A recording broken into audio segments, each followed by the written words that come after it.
문변의 시선 문호세 변호사와 함께하겠습니다. 어서 오십시오. 안녕하세요. 성범죄 피해자들이 수사나 재판 절차에서 받을 수 있는 법률 조력, 가해자에 대한 손해배상 청구 등 성범죄 피해자들이 사건에 관여할 수 있는 내용에 대해서 오늘 이야기를 나눠보고자 합니다. 네, 그러려고 합니다. 예. 최근에 그 고 장제원 전 의원의 비서 성폭행 의혹 사건도 있었고, 또 안희정 전 충남도지사 수행비서가 안전지사에 대해서 손해배상 청구를 했었는데 그 사건이 또 판결이 확정이 되기도 했었거든요. 예. 파면 결정 이후에 사실 여전히 정치적으로 화제가 되는 일들이 아주 많이 있습니다만, 또 성범죄 역시 여전히 이 생각보다 가까운 곳에서 굉장히 생각보다 많이 일어나고 있거든요. 그래서 이런 사건들에서 성범죄 피해자들이 수사나 그 재판을 겪어가는 과정에서 알아두시면 좋은 점들이라든지 그 과정에서 좀 받을 수 있는 법률 조력이나 보호들에 대해서 말씀을 좀 드려보려고 합니다. 예. 고 장제원 전 의원 성폭행 의혹을 강하게 부인을 했죠. 그리고 수사가 마무리되지 않은 상황에서 스스로 이제 생을 만감을 했는데, 수사는 이럴 때 어떻게 진행이 됩니까? 이 사건은 상당 부분 수사가 진행이 됐던 것 같습니다. 피해자나 피해자에 대한 조사는 이미 이루어졌던 것 같고, 예. 또 피해자 측에서 제출한 문자 메시지라든지 동영상 같은 것에 대해서 국과수에서 감정을 이미 했다고 하고요. 그래서 남은 절차는 사실 피해자가 당시에 이제 사건 직후에 해바라기 센터에서 조사를 받고 DNA도 이제 보관을 해놨던 상태이기 때문에 가해자의 DNA와 이것이 일치하느냐에 대한 조사만이 사실 남아있는 상태였다고 알려져 있어요. 예. 그런데 이제 가해자가 지금 사망을 했고 현재는 수사가 중단이 됐죠.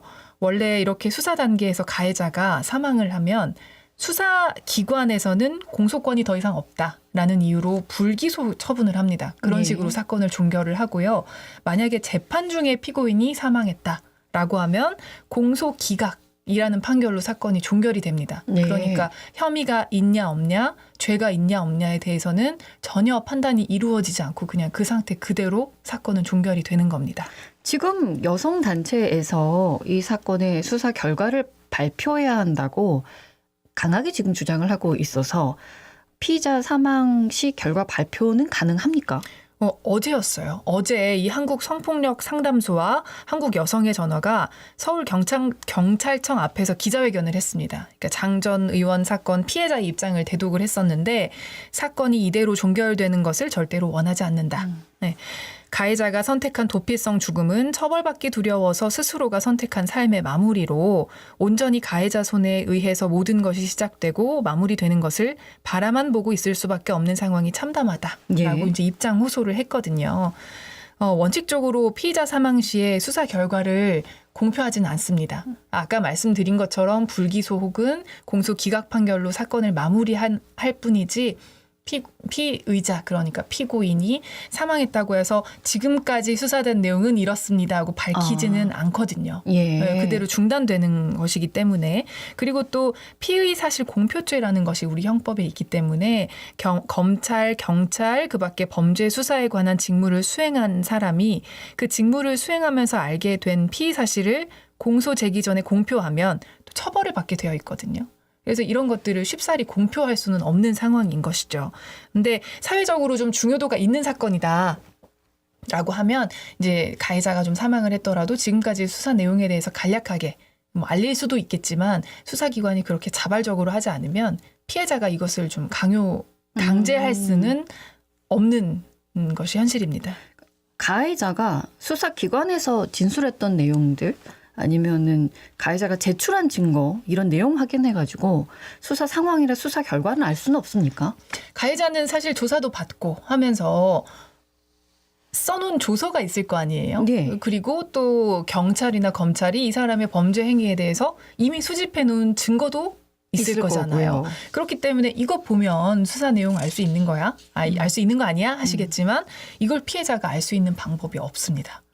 결론적으로는 피해자는 이 가해자가 한 진술, 가해자가 제출한 증거, 혹은 경찰이나 검찰이 범죄 행위에 대해서 수집해 놓은 증거의 내용에 대해서는 알 수가 없어요.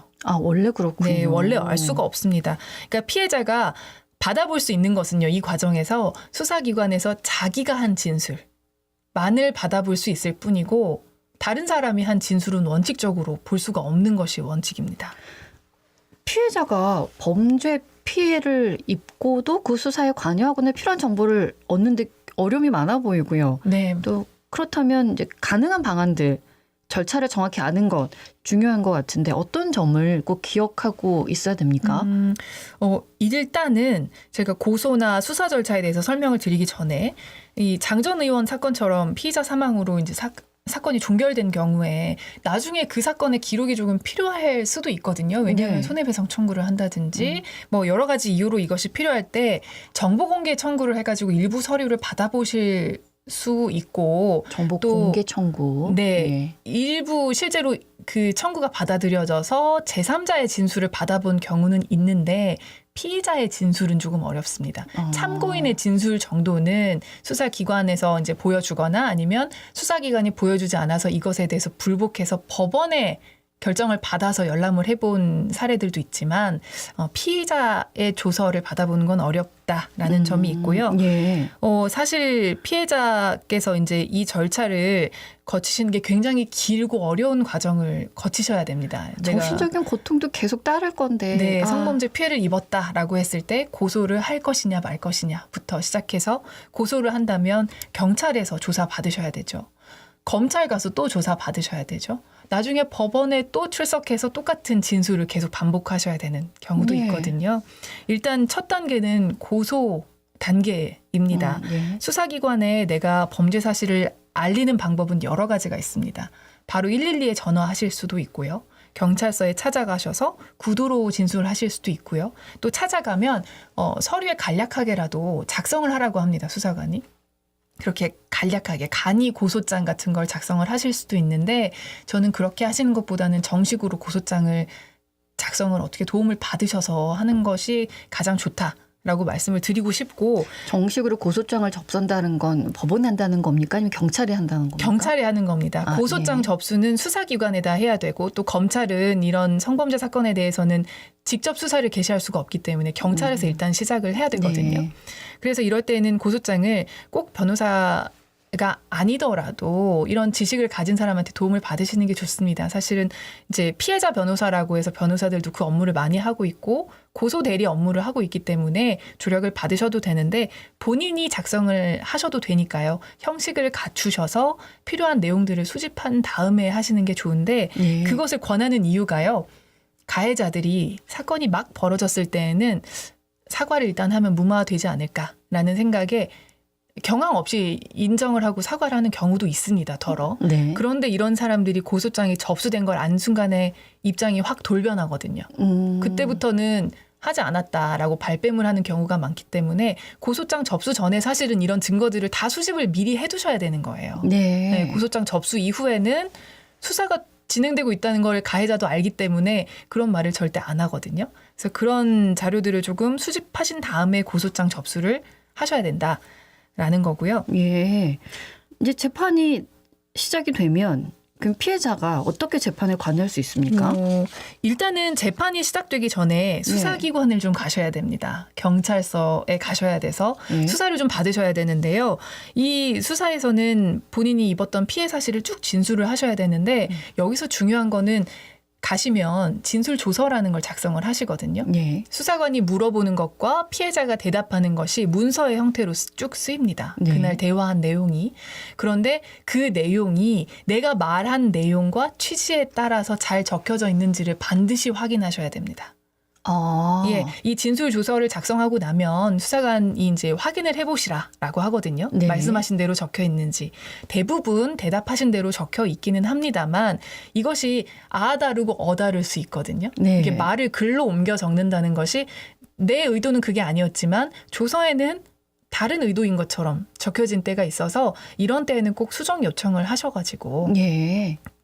본인께서 말씀한 취지에 맞게 적혀져 있도록 수정을 하시고 확인을 하시는 게 중요해요. 이게 왜냐하면 예. 이 조서가 경찰에서 작성된 것이 검찰로 넘어가서 검사님이 보시고요. 예. 그리고 이것이 또 법원으로 넘어가서 판사님이 보십니다. 예. 그러니까 이것이 일관적으로 내 피해 사실을 증명하는 어떤 증거가 되는 것이기 때문에 일관성이 가장 중요해요. 네. 네, 그래서 처음부터 내가 겪은 대로 사실대로 적혀 있는지를 확인하시는 것이 중요합니다. 내가 말한 거기 때문에 확인은 할 수 있는 거군요, 이거는. 예, 요거는 작성을 마무리하기 전에 도장 찍으시기 전에 확인을 하라고 하는 시간이 반드시 있거든요. 알겠습니다. 꼭 확인해 보십시오. 이제 이렇게 해서 재판이 시작이 되면 피해자가 어떻게 이제 재판에 관여할 수 있습니까? 피해자가 재판에 관여한다라는 거는 네. 사실 그 재판에서 증인으로 증언을 하는 것 정도이고요. 그 외에 적극적으로 관여를 하는 것은 사실 어렵습니다. 왜냐하면 재판이 시작되면 이 재판의 당사자는 누구냐 하면 피해자가 아니고요. 네. 검사와 피고인입니다. 검사와 가해자. 그러니까 네. 피고인은 가해자죠. 이 사람들이 혐의가 있는지 없는지에 대해서 서로 증거를 가지고 공방을 하는 거고 그걸 이제 재판부에서 판단을 하는 거거든요. 네. 피해자는 여기에서 증인의 위치에밖에 있을 수가 없어요. 그래서 내가 곧바로 어떤 증거를 재판부에 증거로서 제출을 한다든지 이런 거는 어려워요. 그래서 피해자가 이제 내 재판이 시작됐다라고 했을 때 볼 수 예. 있는 서류도 극히 제한적이어서요. 공소장이라는 게 있죠. 피고인이 어떤 혐의로 재판을 받게 되는지 그 서류를 열람해 볼 수 있는 정도이고요. 나머지 증거에 대해서도 열람을 못 해봅니다. 답답하겠는데요. 네, 피해자분들이 많이 답답해하세요. 그리고 이 공소장 열람이라든지 적어도 이 사람이 어떤 증거, 그러니까 검사가 이 혐의에 대해서 어떤 증거를 제출했는지 목록 정도는 보고 싶다라고 했을 때 재판장님에 따라서 이거를 허가해 주는 경우도 있지만 이거 다 그 열람 허가를 받아야 되는 부분이기 때문에 마음대로 볼 수가 없다는 점을 미리 좀 알아두실 필요는 있습니다. 그리고 또 피해자가 이미 수사기관에 피해 사실을 이제 다 진술을 하지 않습니까? 네. 그럼에도 법정에 출석해서 진술해야 되는 경우도 있습니까? 있습니다. 이거를 예상을 못 하시거든요. 증인이라고 하는 겁니까? 네, 증인으로 나가시는 거예요. 예. 피해자분들이 이제 저랑도 이야기하시면서 가장 깜짝 놀라시는 부분이 법원에도 가야 되나요? 일반인은 좀 이거거든요. 무섭거든요. 그러니까 이미 경찰도 다녀왔고 검찰청에도 다녀왔고 똑같은 이야기를 여러 번 했는데 이걸 법원 가서 또 해야 된다고? 그리고 법원은 조금 심리적으로 조금 더 위압감이 들거든요. 일반인 분들이 그렇죠. 오시기에. 네. 그런데 이게 왜 그렇게 가셔야 되냐면 이 가해자가 자기의 혐의를 다 인정한다. 그럼 가실 필요가 없어요. 그런데 혐의를 부인하고 있다. 나 무죄다라고 주장을 하고 있다면 반드시 가셔야 됩니다. 왜냐하면 이 피고인의 범죄 사실에 대한 증거로 뭐가 제출이 돼 있냐.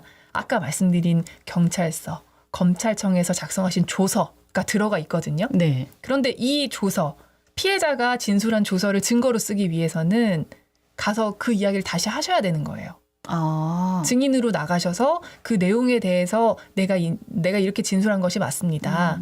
이렇게 이야기를 하셔야만 증거로 쓸 수 있는 거여서 재판정에도 가셔야 된다라는 게 있는데 이 부분에서 조금 제가 권해드리고 싶은 내용은 재판 가실 때쯤 되면 이미 시간이 상당히 지난 이후거든요. 예. 수사를 받은 이후에. 그러면 과거에 내가 뭐라고 말했는지 좀 기억이 안 나실 수도 있어요. 그렇죠. 내가 겪은 일이긴 하지만 세세하게는 기억이 안 날 수 있단 말이죠. 기억에 한계가 있거든요. 네, 그래서 그럴 때는 이전에 본인이 진술하셨던 조서를 한번 열람 받아서 확인해 보시고 가는 것도 방법인데 이 열람은 어떻게 하느냐.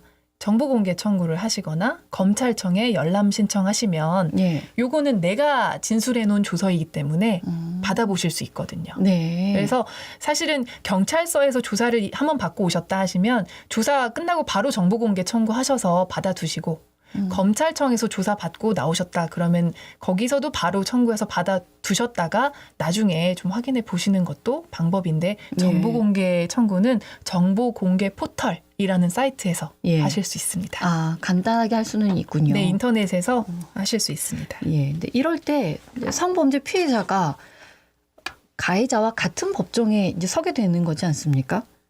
부담스러울 것 같은데 피해자를 보호할 수 있는 뭐 있습니까? 너무 무섭잖아요. 가해자를 바로 앞에서 봐야 되니까. 보고 싶지도 않죠. 법정 가면 이 증인석하고 피고인 자리가 그렇게 멀지도 않거든요. 상당히 가까운 자리에서 증언을 해야 되기 때문에 이럴 때에는 대면하지 않도록 하는 절차가 좀 마련이 돼 있습니다. 그래서 이 재판 자체를 비공개로 해서 가해자의 지인들 이 나의 증언을 보지 못하도록 해달라는 신청도 하실 수 있고요. 예. 또 비대면 증인 신문 신청을 하시면 이 피고인을 법정에서 다른 곳에 좀 들어가 있게 합니다. 아, 네, 그래서 대면하지 않은 상태에서 할 수 있도록 하고 또 법원마다 증인 지원관실이라는 것이 있어서 예.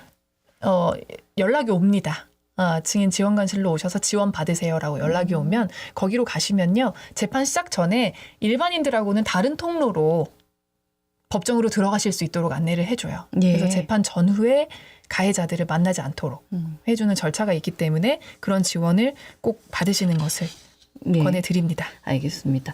이제 재판에서 가해자가 뭐 무죄를 받았거나 아니면 형량이 너무 낮아요. 그랬을 경우 피해자가 항소할 수 있습니까? 항소할 수 없습니다. 없습니까? 네. 당연히 피해자도 항소할 수 있지. 저 항소하고 싶어요 하시는데요. 네. 피해자는 항소를 할 수가 없습니다. 그럼 누가 항소를 합니까? 재판에서 항소할 수 있는 당사자는 피고인과 검사입니다.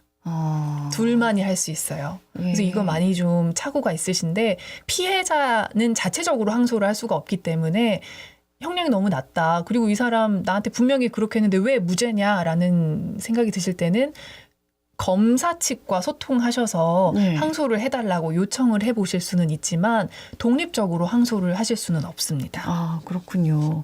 가해자에 대한 형사 절차가 마무리됐다면 이제 민사적으로 손해배상 청구해야 될 텐데 그 절차는 어떻게 됩니까? 형사재판 절차 내에서 배상명령 제도라는 것이 있어서 이 피해자가 이 범죄 때문에 이런 피해를 입었다.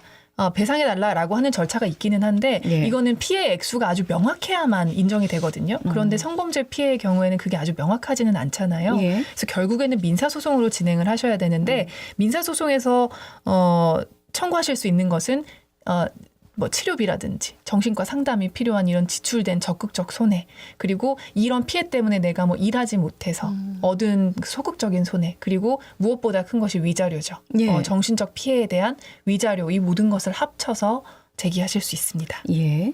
이제 혹시라도 피해자가 손해배상을 받기 전에 이제 가해자가 사망했다면 이때는 배상 받을 수 있습니까? 없습니까? 상속인들을 상대로 해서 손해배상 청구하실 수 있습니다. 네. 손해배상 의무도 상속을 받기 때문에 상속인들이 그 비율대로 그 손해배상 의무를 다 상속을 받거든요. 예. 그런데 문제는 상속인들이 만약 상속 포기를 했다라고 하면 그 포기한 상속인에 대해서는 청구가 조금 어렵습니다. 네. 알겠습니다. 오늘 말씀을 여기까지 듣을까요? 아니면 한 개 더 알려주시겠습니까? 괜찮습니까? 여기까지 마무리 짓겠습니까? 저 이제 이거 알려드리고 싶습니다. 만약에 내가 성범죄 피해를 입어서 어디다가 신고를 해야 될지 막막하다. 경찰에 신고할 수 있지만 그 전에 지원을 좀 받아보고 싶다라고 하시면 예. 1366 여성의 전화나 한국 성폭력 위기센터, 한국 여성 변호사 협회에서도 이런 지원 사업들을 하고 있기 때문에 그런데 연락하셔서 상담을 좀 받아보시고 맞는 법률적인 지원을 받으시면서 고소 절차도 진행을 하시면 조금 더 원활하게 절차가 진행될 것 같다라는 말씀 드리고 싶습니다. 예, 번호 다시 한번 말씀드릴까요? 1366 여성의 전화이고요. 그리고 한국 성폭력 위기센터 아니면 한국 여성 변호사 협회에서 하는 뭐 교제 폭력이라든지 스토킹 피해에 대한 지원 사업이 있기 때문에 이런 거 알아보시면 좋을 것 같습니다. 알겠습니다. 문호세 변호사와 함께했습니다. 고맙습니다. 고맙습니다. 언제 어디서나 내 손 안의 뉴스. 광주 MBC 뉴스 유튜브 구독으로 함께하세요.